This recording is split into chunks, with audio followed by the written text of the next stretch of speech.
So yeah, you see the kid over there, and since he appears to look like that kid you seen with that same hood, yeah, yeah, on TV when they were saying he was up to no good, you remember, and the thing is, you bring it back. You bring it back. See, from what they said, from what they told you to believe on TV, you bring it back, and you just stereotype it. You just build it. Yeah, he's up to no good. Yeah, that's them people over there. I don't know what's wrong with them. Why don't they get they? What's wrong? Why don't they lock them all? See, we don't know if this guy is up to what he's up to, but we know, in our small and our limited imaginations.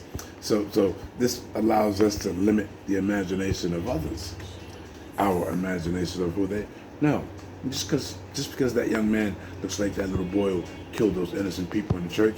Yeah, he got that long, lanky hair, has them droopy eyes and that pale skin. See, because you saw him on TV. You saw him on TV. It was a Caucasian boy, did what he did, and the story was told, and you were told to believe what you were taught to believe because it was a form of stereotype. Now you see this young boy wearing a military fatigue shirt or whatever and some boots. He might be coming home from work, but you see what you're conditioned to see. And conditioning, mind conditioning is capable of being cunning, baffling, insidious. When we start to try and place a label upon everything or judgment upon what we're seeing, it really means we're no longer seeing through our own eyes. It means we're seeing through the eyes of others whom saw and said. Their having said, we heard what was said. So their philosophy becomes our mentality. We allow their mentality become our philosophy. Either way you look at it. Cross currents, traces of one's chemistry, converting. I can't allow your chemistry to convert and make of me the we that I need to be. I must be the me that, yes, that brings me out. So as far as judging people, black, white, that's why it's so easy for me to talk about this virus called black or whiteness. It's of the mind.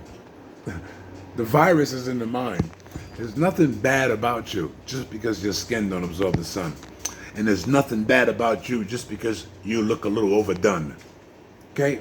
So the dark, the light, the dark, it's like tree bark or steak bark, you know?